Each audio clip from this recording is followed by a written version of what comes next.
মামা একটা আসসালামু মাছ দেন আলাইকুম আমার বন্ধুরা। বাবা পঙ্গু আমার বাবারে চিকিৎসা যদি করো মুসলমান হও তাহলে এই শোনো, এমনই কি হয়েছে মুসলমান তোমার? হও, আমার বাবা ঠিক আছে? এই ভিডিওটা পুরো দেখো। বাবা পঙ্গু এমনি মুসলমান কিভাবে? হতে হবে মুসলমানদেরকে। দুতলা থেকে পড়ে গেছে আশেপাশের লোক না খেয়ে থাকবে, রাজমিস্ত্রি কাজ করতে যাই দোতলা থেকে পড়ে গেছে ঠিক এখন আছে? আর বাসায়? আমাদের ঘরে ভালো ভালো খাবার হবে, এই জন্য তুমি মাছ বিক্রি এরকম করো? মুসলমান হলে কিন্তু হবে না। এই জন্য মাছ বিক্রি মুসলমান করো? হলে এরকম মুসলমান হবে। আর তোমার আর ভিডিওটা ভাই বোন ভালো নাই? করে দেখো। আমরা তিনজন, আমার একটা ভাই মাদ্রাসায় পড়ে আমার ছোট, আরেকটা ভাই আমার আম্মু কোলে। আম্মুর কোলে একজন, তুমি বড় সবার? ও আচ্ছা আচ্ছা, এই জন্য।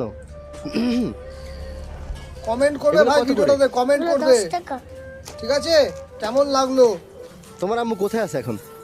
মুসিরাস আম্মু কিছু বিক্রি করে না, এমনি আসছে? আমরা এমনি ছোট ভাইও এখানে? হুম, তো চিকিৎসা করাও নাই? চিকিৎসা করে আমাকে এমনি তো হ্যাঁ হ্যাঁ, তো অল্প হয়, বুঝি নাই। বেচা অল্প হয়।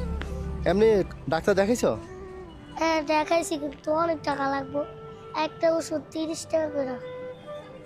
হাঁটতে পারে না, শুই থাকতে হয়। শুয়ে থাকতে হয়। চলো তুমি তোমার আম্মুর কাছে নিয়ে চলো আমাকে। যে ভাইরাল হয় ওর পিছনে সবাই থাকে, বুঝছেন? আর এরকম হাজার হাজার মানুষ আছে, ওদের দেখার কেউ নেই এখন। দেখি আরও কিছু করবো ইনশাল্লাহ। এখন ও জন্য শীতের পোশাকটা আনছি, দেখো পরে দেখো তো। দেখো তো লাগে নাকি? লাগবে মন, দাঁড়াও তো, সাইজ হবে নাকি দেখো। হ্যাঁ বসো দেখি। 3 4 5 ভাই 6 মন 7 শান্তি 8 হয়ে গেল, 9 ভাই 10। মন শান্তি হয়ে গেল, ধরো। সত্যি বলছি। এটা মন তোমার আব্বু শান্তি হয়ে চিকিৎসার গেল। জন্য দিছে, হ্যাঁ? আশেপাশে যত এটা দিয়ে গরিব আপাতত চিকিৎসা অসহায় চালান, দেখবে, হ্যাঁ? আমি ঠিক আসবো এরকম আবার, ভাবেই আরো যা হেল্প পারি দিয়ে করবে যাবো, ভাই। এরপর আবার আসলে যাই পারে আপনার হাজবেন্ডের সাথে দেখা করে আসবো, হ্যাঁ? মাশাআল্লাহ মাশাআল্লাহ।